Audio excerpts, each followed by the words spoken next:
dia. Olha, obrigado, Beth, por essa enrascada de me fazer falar depois dessa fala tão maravilhosa da Inês, viu? Bom, eu queria agradecer o convite e dizer que estou bem contente de estar nessa mesa. A Terezinha é uma colega do corpo com quem eu tenho muita identificação. A gente tem interesses muito comuns no que diz respeito aí à clínica com crianças. E a Inês é uma amiga querida e parceira de trabalho de longas datas, então estou muito contente. Aliás, eu acho que eu estou ficando bem acostumado, porque em João Pessoa, ano passado, eu fiquei ao lado da minha querida amiga e parceira Julieta Jerusalinski. Então, eu estou gostando muito dessa ideia de trabalhar assim com colegas tão queridos, amigos. Belém ano que vem, hein? Olha lá, Silvia. Então, também queria dizer que vocês são bravíssimos, depois de um sextou na Rua do Lazer, né? Vocês estão aqui firme e forte. Bom, antes de falar o meu trabalho, eu queria contar para vocês um pouquinho do que antecedeu esse trabalho. Eu recebi, normalmente, todo ano eu recebo um convite do Espaço Mébius, que é uma instituição que eu gosto muito da Bahia, e eles me chamam para falar. E daí, o tema de estudo desse ano, de trabalho desse ano, é a sexuação.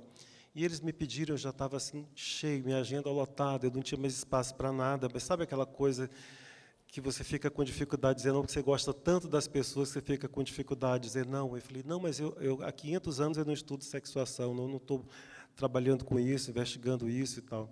Não, mas tem tempo, a gente está te convidando, é só em setembro. Bom, eu aceitei, mas você tem que dar um título. Eu falei, sexuação no autismo, e só para me livrar ali, e pronto.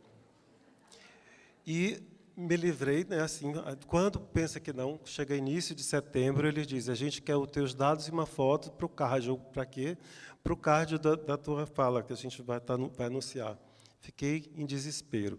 Primeiro fui para a internet, no Google, para pesquisar, olhei meus livros na biblioteca, não tinha nada sobre sexuação no autismo, ninguém falava sobre isso. Fui no Google, na França, no Brasil, enfim, nada. Aí eu falei, calma, William. Eu falei com uma amiga minha que trabalhou comigo na Bélgica, no Le Courtil, e falei com ela, ela disse, olha, não tem nada, não conheço nada, boa sorte, me manda que eu quero saber, quando tu fizeres. Aí eu respirei fundo e falei, gente, o Maleval dizia para a gente, lá nos seminários, escutem os autistas, escutem os autistas. Então, todos nós que estudamos com ele, ou as pessoas que têm uma transferência com ele, passaram a ler, né, as autobiografias, os escritos dos autistas. Mas eu sempre lia isso numa outra perspectiva, não pensando nisso.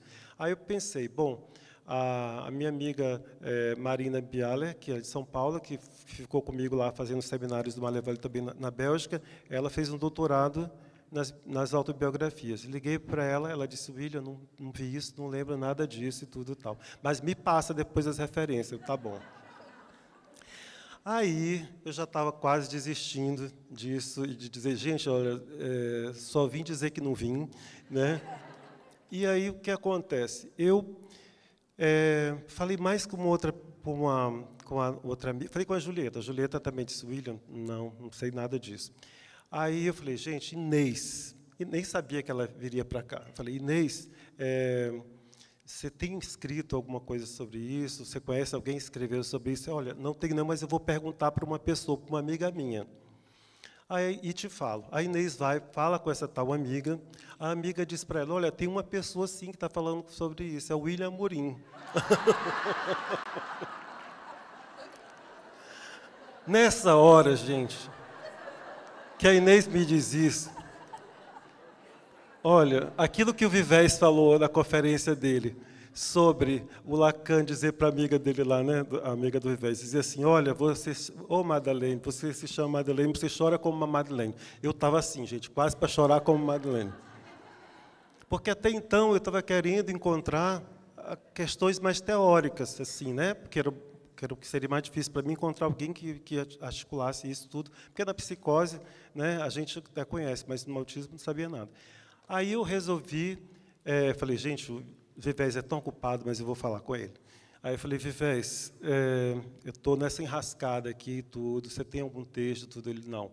Mas, olha, é isso, vai escutar os autistas, tem que escutar os autistas para saber disso. E aí ele falou, tem uma biografia muito interessante, que eu acho que você iria gostar de ver. Aí eu comprei imediatamente essa biografia que eu não conhecia, que é Vida Animada, do Ron Suskind, que tem um filho, né, autista, vou até falar um pouco dele aqui. Bom, tudo isso para dizer para vocês que não teve jeito. Então, realmente, eu tive que ir lá, voltar para a minha clínica, voltar para as autobiografias, tentando encontrar, e, graças a isso, vou começar agora, com uma sexóloga que é médica, uma pesquisa com os jovens autistas, para pensar essa questão do amor, do sexo, da sexualidade, tudo isso. Mas, enfim, depois desse sufoco todo, vamos lá. Bom, Freud deu um estatuto original, singular e central à sexualidade no campo psicanalítico. Aprendemos com ele que, como seres de cultura, nada no humano é da ordem da natureza.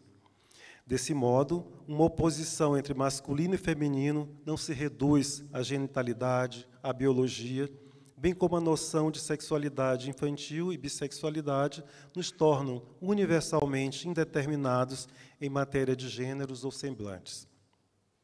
Lacan, ao retornar a Freud, reafirma e amplia a dimensão do falo como significante, tomando a sexualidade prioritariamente no campo da linguagem, do simbólico, mesmo sem negligenciar as consequências psíquicas a partir da constatação das diferenças anatômicas.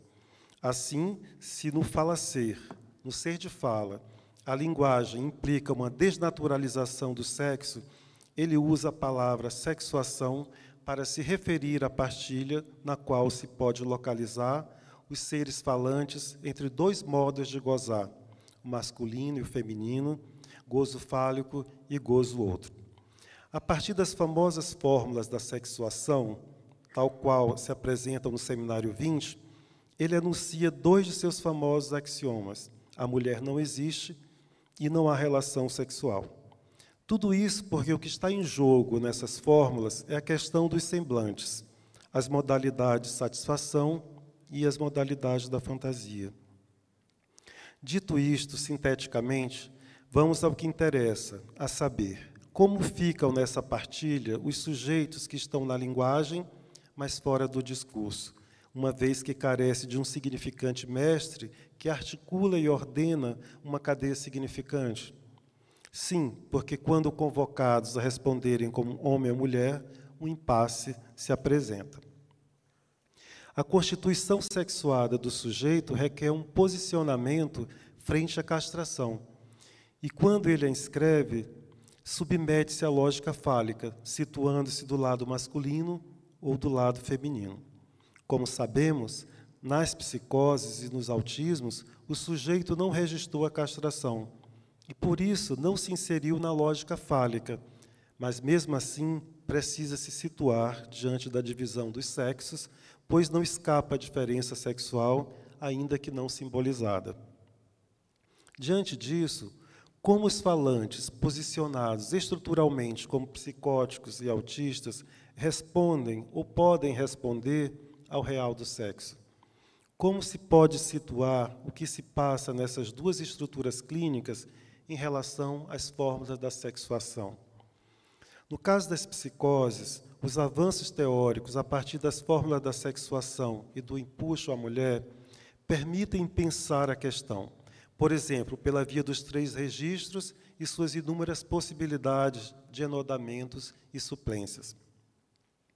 Ainda que não tenhamos a pretensão de tratar aqui das psicoses, posto que o que de fato nos interessa é investigar como os sujeitos autistas respondem ao real do sexo, é preciso dizer que nessa estrutura clínica, por haver uma foraclusão da castração, um dos recursos, soluções possíveis, seria o empuxo à mulher, que pode ser considerado uma forma de o sujeito responder por sua condição sexuada, mediante a impossibilidade de inscrever-se na partilha dos sexos.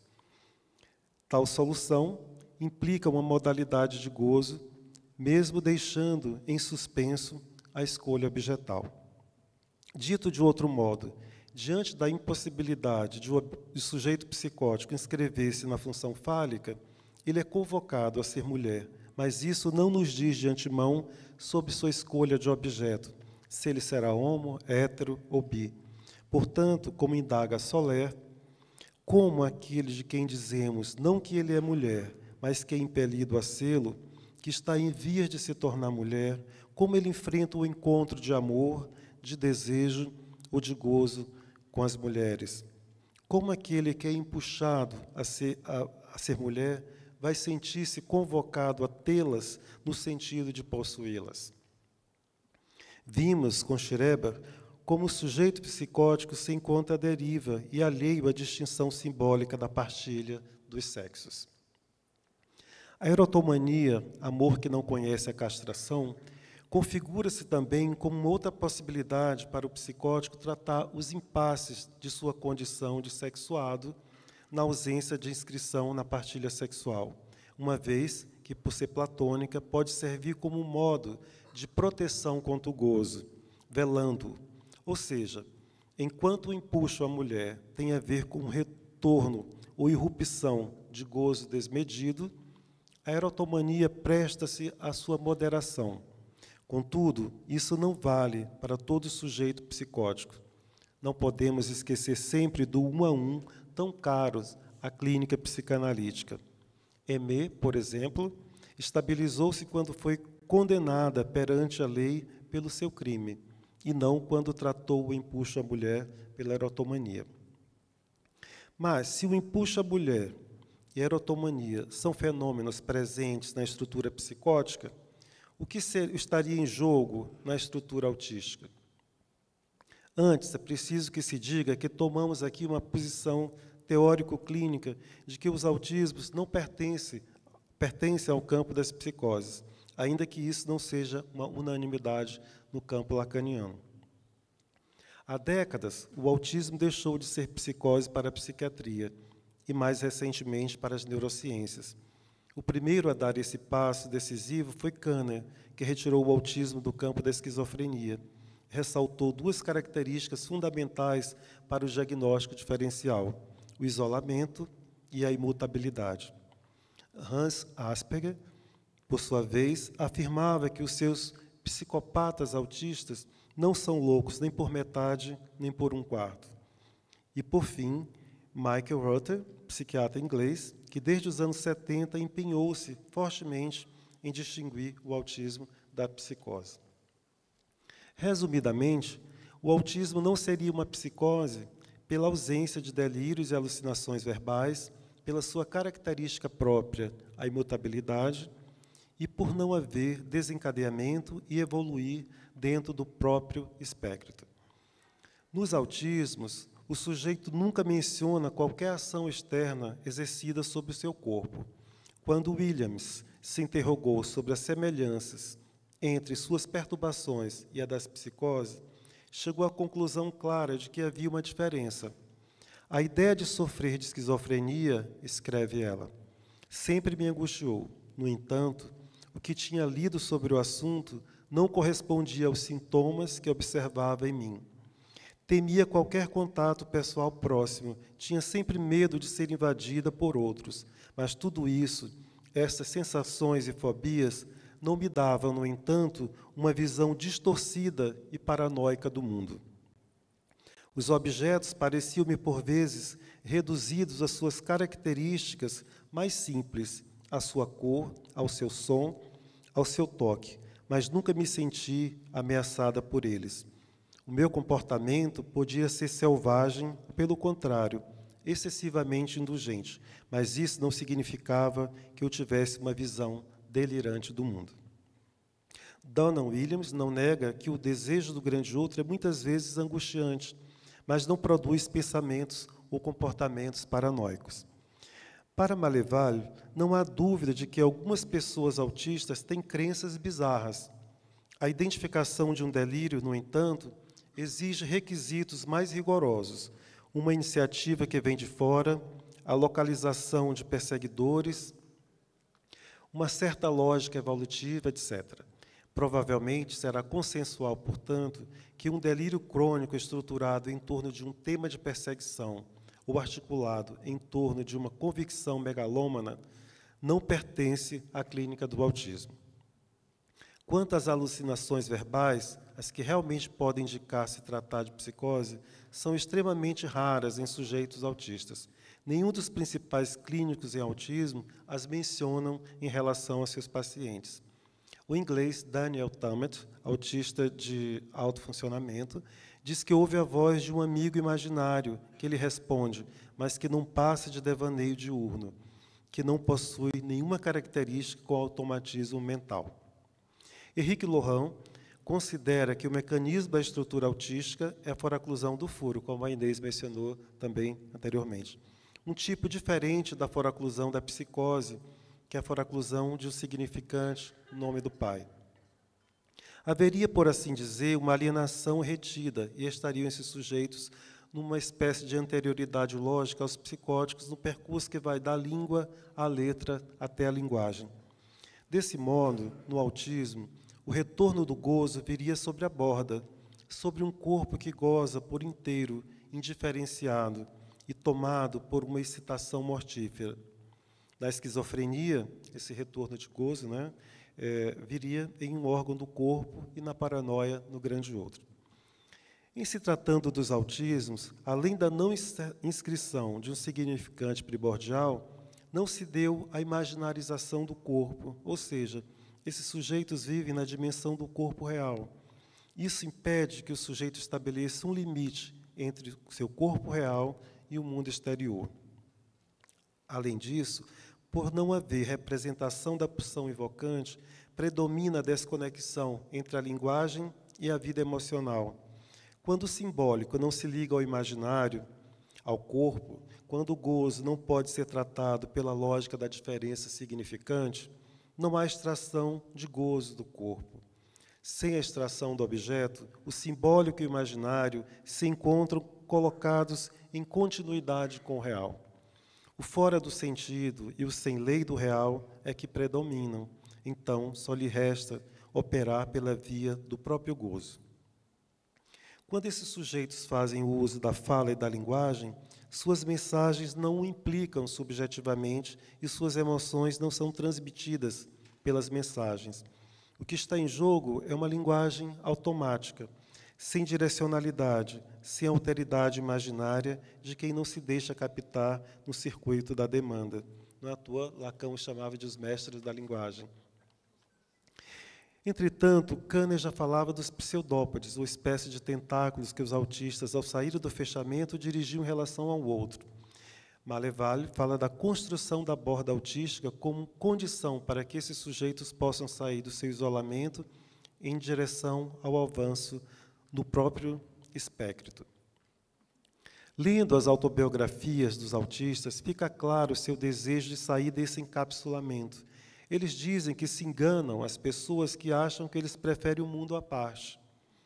Querem muito estar com os outros e se interessam disfarçadamente pelos interesses daqueles que o rodeiam, mas que, às vezes, isso dói muito, porque, na verdade, eles não suportam o desejo do outro dirigido a eles, pois as expectativas e demandas do grande outro lhes são angustiantes.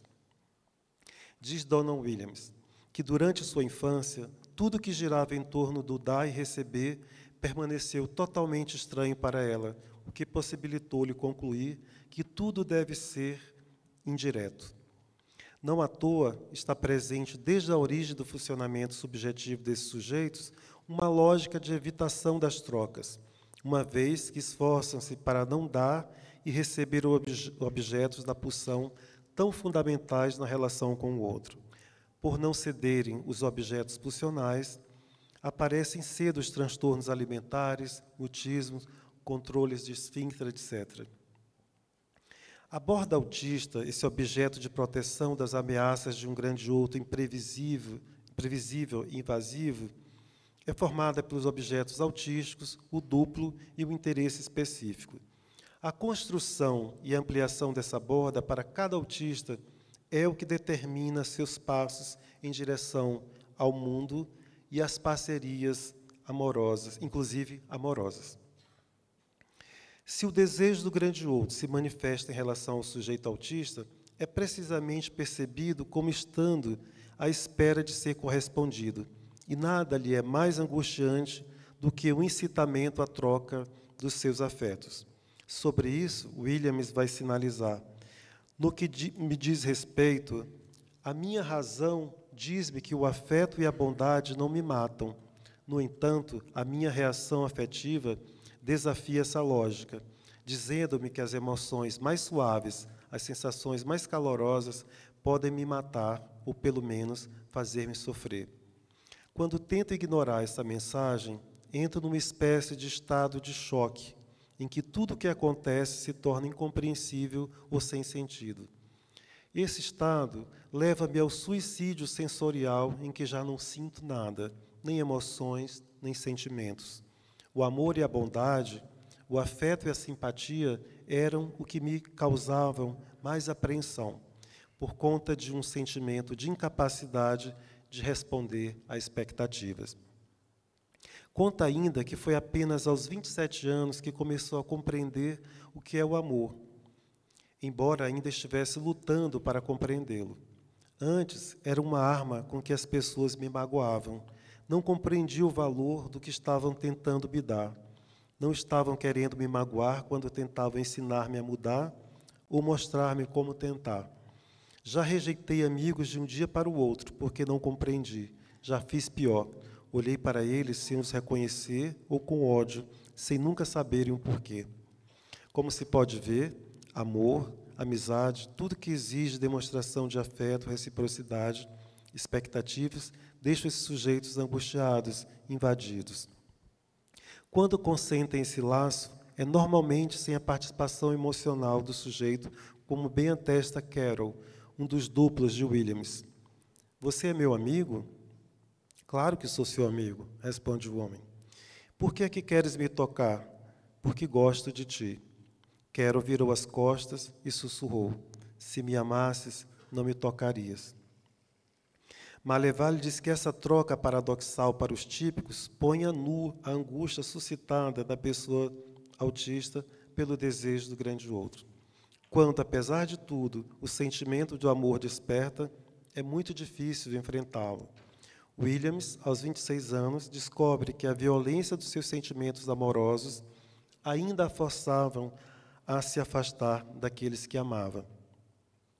No convívio com as crianças autistas, percebe-se que, apesar das relutâncias, é possível vê-las expressar sentimentos amorosos, mas somente na condição de perceberem que as expectativas do outro são discretas, modestas ou fáceis de satisfazer.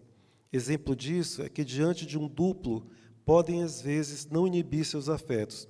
É como se o autista dissesse: não deve amar-me, a não ser que aceite ser meu duplo, ou seja, uma parte de mim que não está separada de mim próprio, dando lugar o mínimo possível a trocas que impliquem uma perda de controle.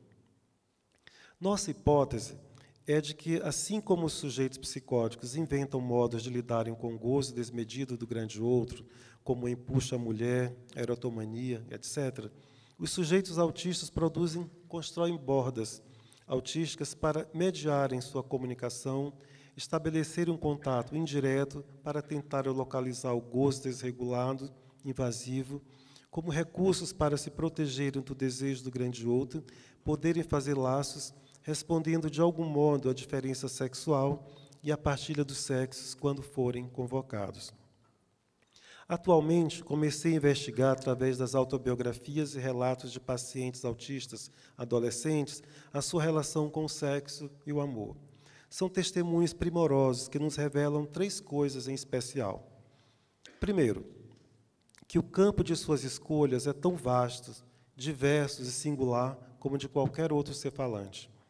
Segundo, que suas escolhas singulares incluem casamentos com pessoas do mesmo sexo ou do sexo oposto, parceiros sexuais casuais, celibato, investimento libidinal totalmente voltado para as artes, ciência, física, matemática, interesses muito específicos. Terceiro, que, portanto, as especificidades do seu funcionamento psíquico, a saber, a imutabilidade, repetição, iteração, não são necessariamente uma impossibilidade para esse encontro com o outro. Servem antes para tornar possível sua existência no mundo caótico, imprevisível e angustiante. Donna Williams, por exemplo, autista australiana formada em literatura, desde pequena teve que trabalhar incessantemente para se haver com um mundo que lhe era estranho, incontrolável e ameaçador. Para tanto, construiu, através dos duplos objetos autísticos e interesses específicos, um grande outro personalizado, que lhe permitiu avançar em direção ao laço social. Ela nos conta, em sua autobiografia, sobre seus laços amorosos permeados por uma sensibilidade extremamente intensa e marcadas pela solidão. Jamais abracei meus pais, como também eles jamais me abraçaram. Eu não gostava que alguém se aproximasse muito de mim e não permitia que ninguém me tocasse. Todo contato físico me era penoso e amedrontava. Sobre um de seus namoros, ela revela: não procurávamos espécie alguma de ligação mútua, de comprometimento.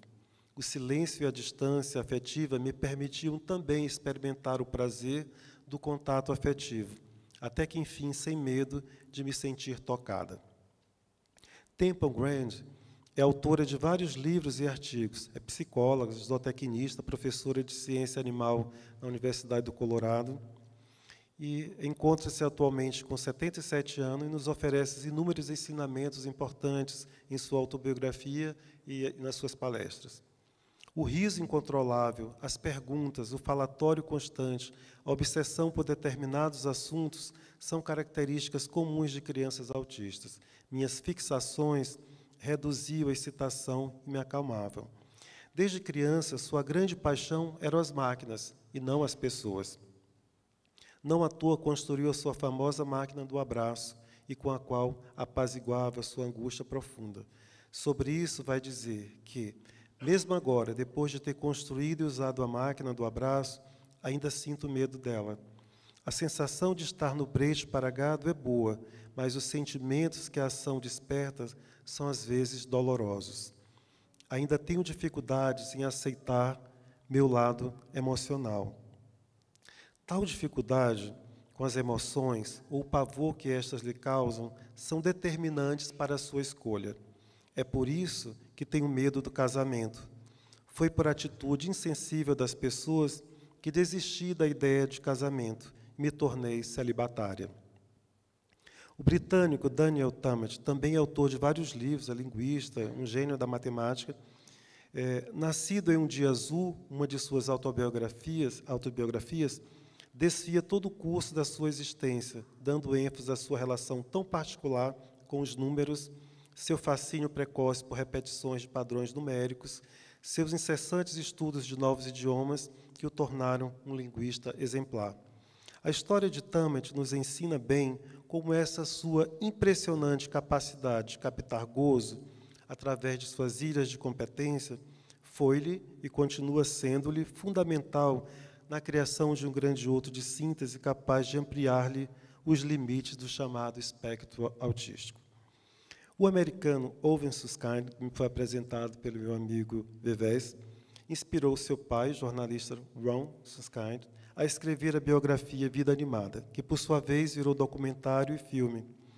Tais obras fazem uma detalhada exposição de como Owen, desde os 6 anos de idade, utilizou repetidas vezes, em diversos momentos de sua vida, filmes da Disney, diálogos entre as personagens e trilhas sonoras para dar sentido ao mundo.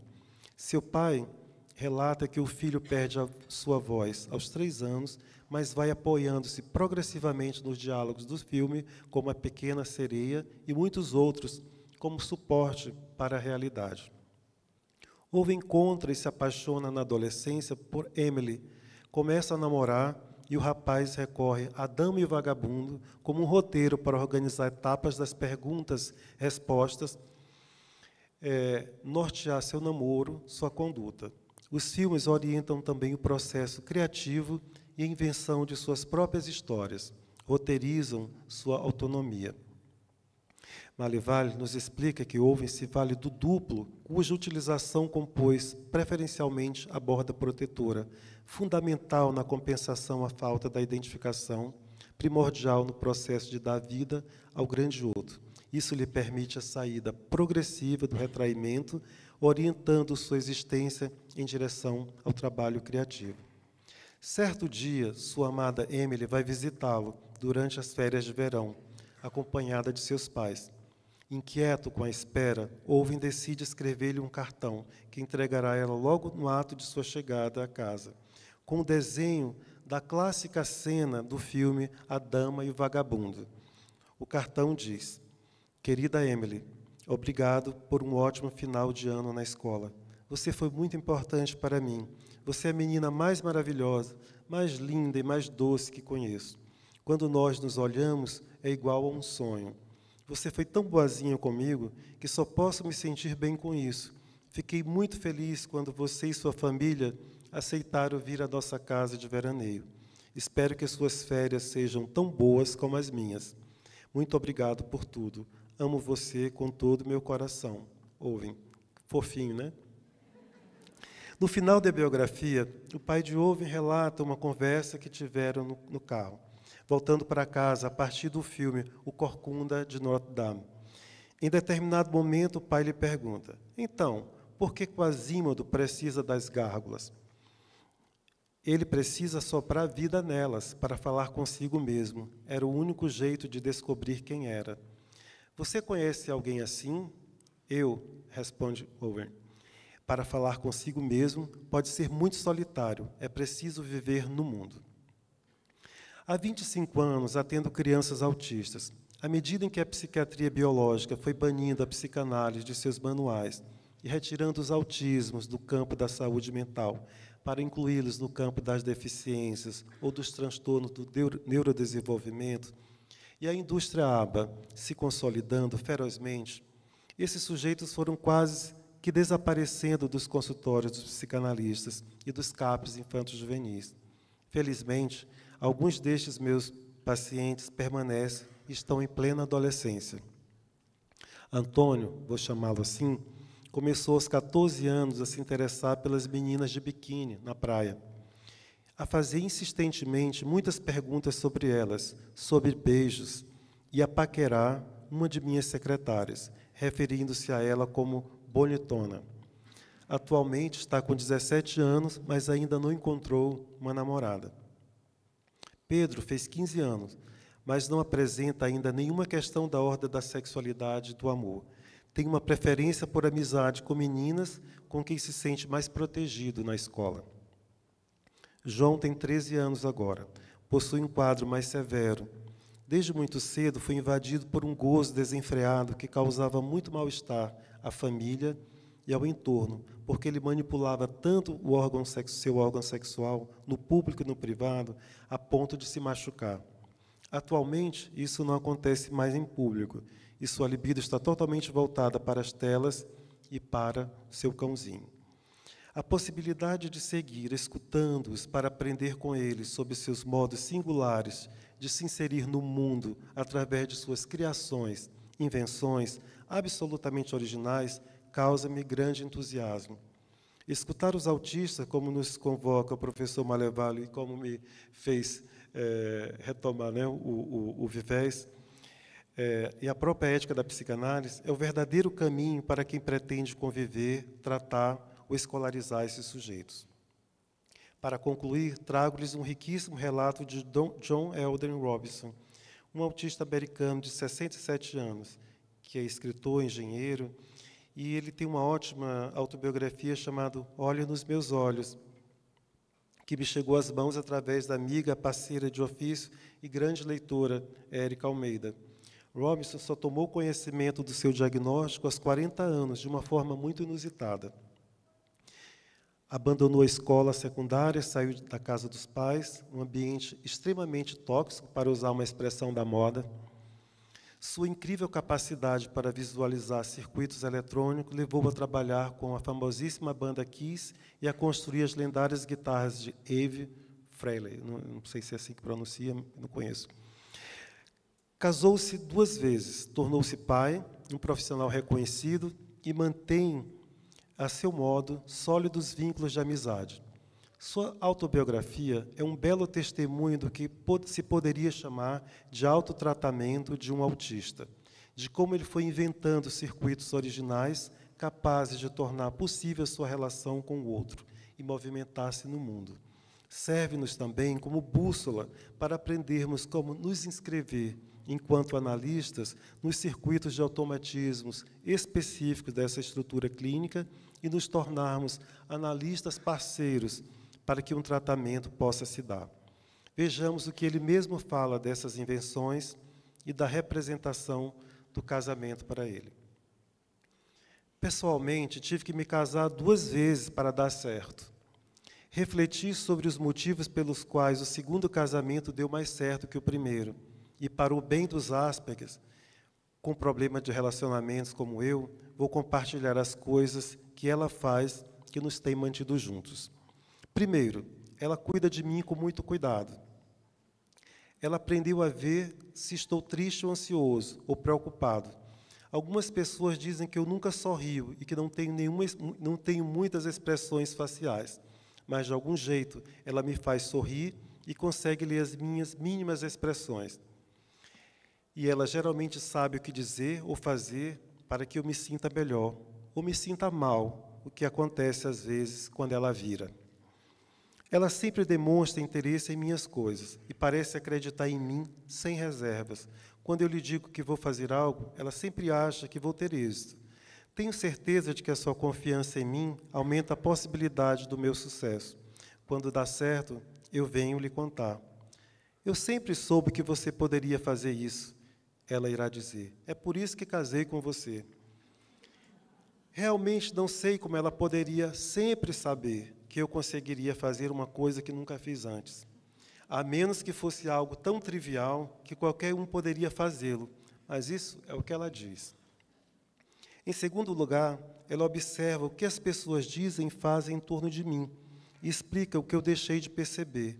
Ainda hoje não entendo certas nuances que são componentes típicas da conversa entre pessoas normais. Humor e sarcasmo são algumas delas. Há momentos em que uma pessoa diz algo esperando que eu ria e eu apenas fico quieto. Ou dizem coisas que são desagradáveis e eu perco completamente seu significado.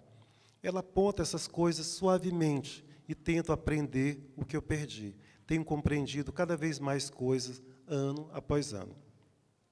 Em terceiro lugar, ela é muito paciente quando faço a mesma pergunta várias vezes seguidas. Por exemplo, quando ligo para ela e pergunto, au, você gosta do seu esposo? Sim, eu gosto de você, ela me tranquiliza. 1 hora mais tarde, devo ter esquecido da última chamada, porque eu ligo novamente e digo, au, você gosta do seu esposo? Sim, eu ainda gosto de você, diz ela. Isso pode acontecer 4 ou 5 vezes no decorrer de um dia. Pela 5ª vez, ela poderia dizer, não, eu não gosto mais de você. Mas aí, eu já saberia que ela estaria brincando. Ela realmente gosta de mim, então me sinto seguro. Não tenho a menor ideia porque pergunto a mesma coisa tantas vezes, mas o fato é que eu faço isso. Em quarto lugar, ela me trata com mimos. Minha experiência na infância, quando fui acarinhar Chuck, não funcionou muito bem, e essa má lembrança praticamente me curou de tentar fazer festa a outras pessoas no futuro. Felizmente, Marta não teve essa experiência. Não teve uma experiência como essa. Então, embora essas coisas não tenham evoluído para que eu me tornasse um mimador, eu prosperei como um mimado. Quando Marta se encontrou comigo pela primeira vez, eu estava preocupado e apreensivo. Vivia dando pancadinhas no pé, balançando ou exibindo algumas outras aberrações comportamentais. Evidentemente, agora sabemos que isso é um comportamento normal de quem tem a síndrome de Asperger. Mas, naquela época, as outras pessoas achavam aquilo esquisitíssimo, e eu também. Um dia, por algum motivo, ela decidiu tentar acariciar o meu braço, e eu imediatamente parei de balançar e de me mexer. O resultado foi tão impressionante que ela nunca mais parou de fazer isso, porque percebemos o efeito calmante dessa atitude. Você pode me afagar? Digo quando me sento ao lado dela. Eu também digo enquanto inclino a cabeça. Você pode coçar meu pelo? Os cães fazem isso e dá certo. Então, ela vai fazer cafuné na minha cabeça e esfregar o lóbulo das minhas orelhas e coçar minhas costas. Coce suavemente com as unhas, eu digo. Durante um tempo, fiquei preocupado que esse cafuné todo poderia fazer cair meus cabelos e que as esfregadas nas orelhas deixassem compridas como a de um beagle. Mas isso não aconteceu. Apenas fiquei mais sereno. Creio que acalma também. Psicólogos fizeram estudos sobre pessoas acarinhando animais e provaram que isso tem um efeito calmante, diminuindo a frequência cardíaca e a pressão arterial. Pergunto-me, por que eles não fizeram estudos semelhantes com as pessoas? Acho que ainda não perceberam os benefícios. E a última coisa é, nós dormimos empilhados. Quando eu era pequeno, gostava de me esconder em pequenos espaços. Eu não faço mais isso, mas ainda me sinto inquieto, deitado sobre uma cama. Eu prefiro amontoar almofadas em cima de mim, mas a melhor situação é, de longe, ter minha companheira sobre mim. Todas as noites, quando vamos para a cama, ela coloca um braço ou uma perna sobre mim, ou se deita grudada até eu adormecer. Eu estou sempre sereno e mais relaxado quando em uma pilha, sendo afagado. Hoje, pela primeira vez na vida, eu adormeço rapidamente e raramente tenho pesadelos. Se eu acordar, ela coloca um braço em mim e eu volto a dormir. Às vezes eu desperto durante a noite e vejo que estamos deitados de lado, em direções opostas. Deslizo até as costas se tocarem e eu coloco minhas pernas dobradas para trás em direção a ela. Ela vai despertar o suficiente para dobrar suas pernas e os nossos pés irão se tocar. Então, adormeço de novo, contente e aquecido. Sinto-me seguro dormindo empilhado. Não sei por que razão, pois eu sou maior e mais forte, mas é verdade. Desde que eu era criança, eu sabia que deitar sobre uma pilha de almofadas era muito melhor do que simplesmente deitar em cima da cama. Dormir empilhado é muito melhor do que isso, porém. É o melhor de tudo. Eu gosto muito da vida de casado. Obrigado.